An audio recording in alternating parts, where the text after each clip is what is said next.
by Goose Milling.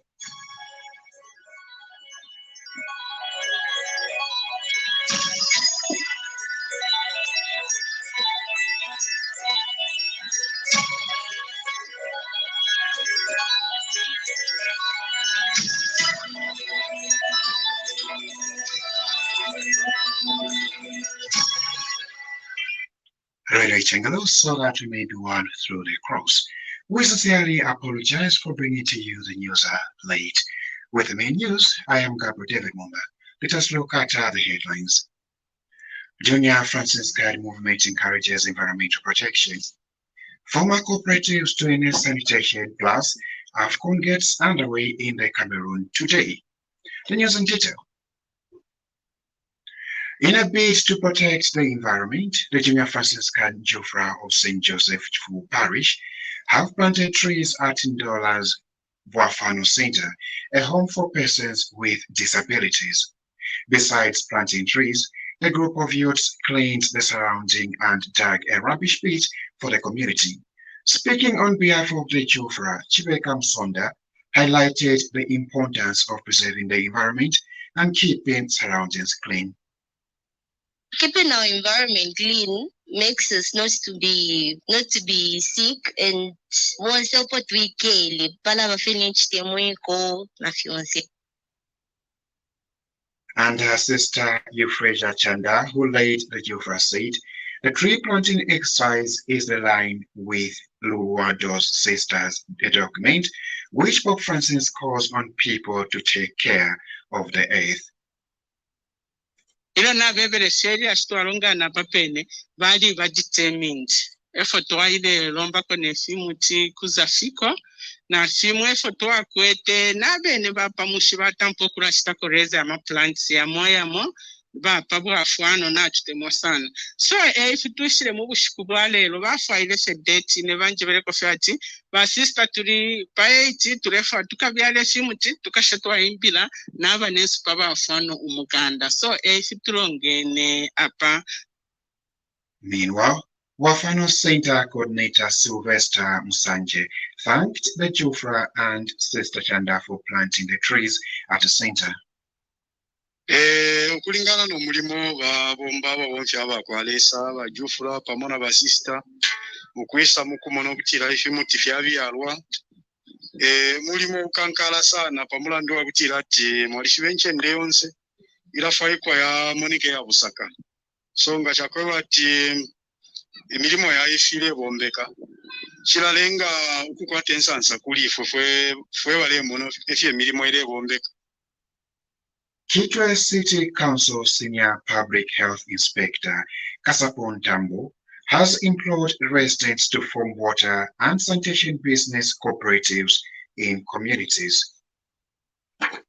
Mr. Tambo said the formation of the groups will help in sanitation among residents in the areas where garbage collection and lack of ablution blocks has remained a challenge. Speaking when he featured on Radio Changala's Open Talk program last Friday, Mr. Tambo explained that through cooperatives, residents can also run a toilet business and not focus on waste collection only. A very new council resolution, which is allowing now people can form cooperatives. Gamapanga cooperative apply to the council. You can join in the business of water sanitation. Either you say, okay, to identify a place for running a toilet facility, Mwapanga, especially in the resource. Kubuchi, kwa Mlenga, kuchamboli, kumindolo, kuyama komboni, aya yetu afirwa sana kusanga sana efisoso. Unonjika ya kwa alive efisoso. Mwai mwanenshe inde kuntumuli. Mwauma nakati muli 10. Because fide efisoso, teba kanso wachita produce yo. Fifuma kumayanda. Mwishi kwa posa pale wa produce efisoso. Nishipali uweka shuguso. There's a serious relationship between the economic status of the household and the resource. On the same program, Kitwe District Bus Drivers Association Secretary Jonathan Chilishe explained that sanitation in some bus stations has remained a challenge. Umotu sendera abantu kufuna muchendesha kusana kufuna mnokitwa kutwara kufumbira maloko stations mkwai inchendesha moshari wako buino chimwe chadi kubana kwanga twaresha ma sessions ro bomberapo the Oxford station inquiry yari ba to open then ama ablution blocks yesu kwena yari chepa abamenshi batuletera coffee chimotoka ngata chishire chamensinishi twarashota mkwai. Meanwhile, Albert Mwamba, a member of the Kitwe, expressed concern over the council's failure to collect garbage regularly, especially in markets.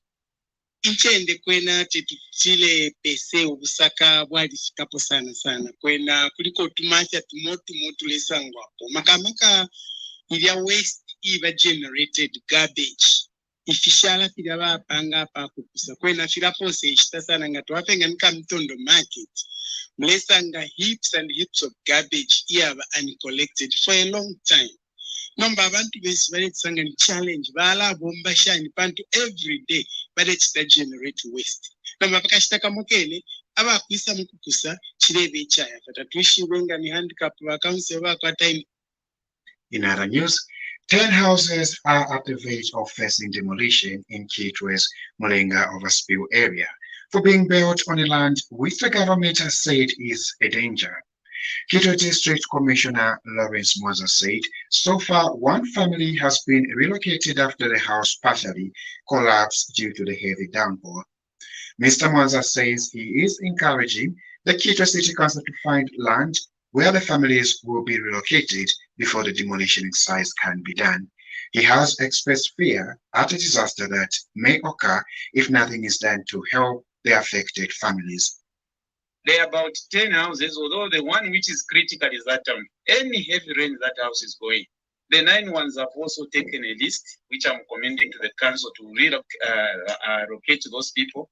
And even that time it was done so. Others were given to my plots here and there. What they did, they shifted there, then they sold these houses. Now those people were there who bought those houses. These are the situations. So we are hoping the council will help us to find where those people can be settled. Then we'll go there and break those homes. Kitwe District Community Health Focal Point person Matilda Kasanda has urged parents to take advantage of the extended school calendar and have their children above 12 years vaccinated against COVID-19. Mrs. Kasanda said the move is one way of safeguarding the health of school-going children. Mrs. Kasanda was speaking during the Red Cross program on Radio Chengero. Those who have reached the age of 12 years up to 17 years, let them go to our various health centers, mostly from facilities, not quite a vaccine, so that via vaccine before they go back to school. Because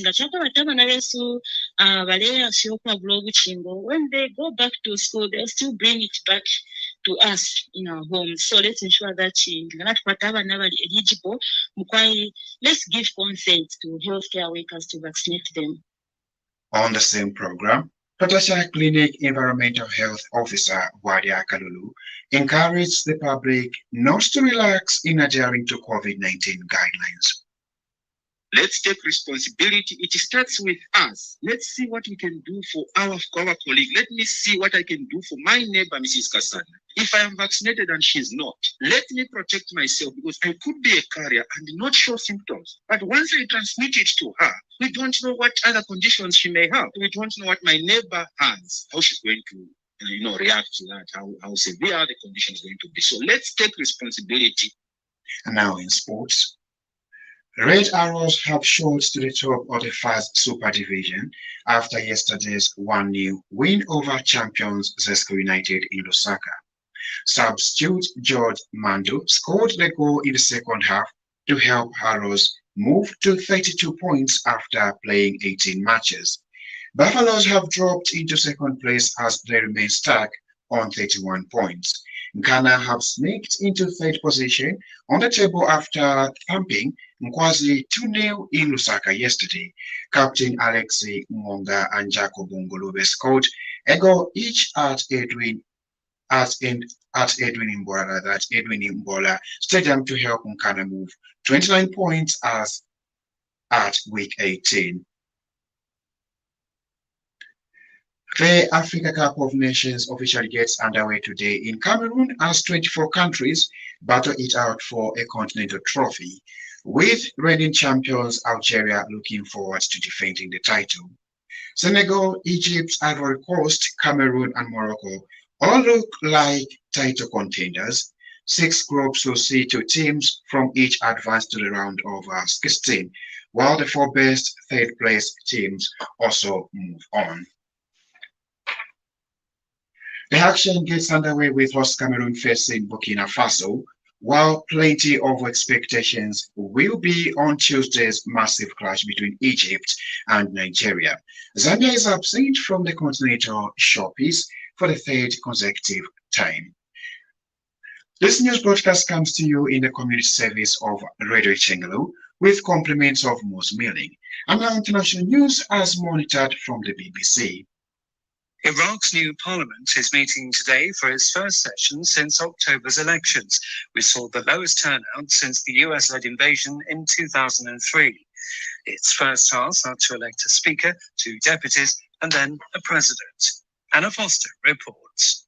The pro-Iran Fatah alliance, who lost seats in this parliament, had disputed the election result. They made an official appeal citing fraud, but they lost that challenge. Once appointed, the new president will ask the leader of the largest coalition to form a new government.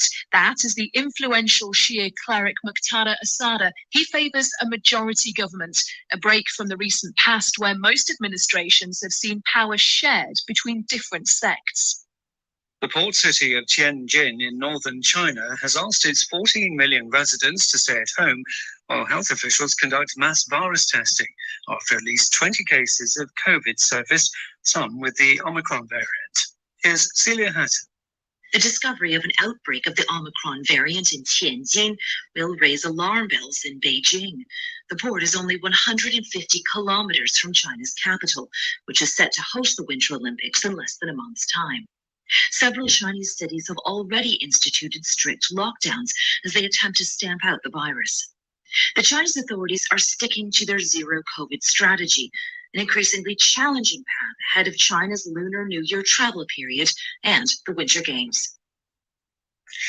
Police in Pakistan said they've taken more than 500 families to safety after they were stranded in deadly blizzards outside the hill resort of Murray. At least 22 people died while stranded in their vehicles after more than a meter of snow fell. Russia's deputy foreign minister has said Moscow will not agree to any concessions in upcoming security talks with the US and NATO over Ukraine. Sergei Ryabkov's comments came amid a major buildup of Russian troops near the border with Ukraine. Here's Danny Aberhard. Sergei Ryabkov has said he's been disappointed by signals coming from Washington and Brussels recently. Russia wants legal guarantees on issues, including that NATO will not expand further eastward.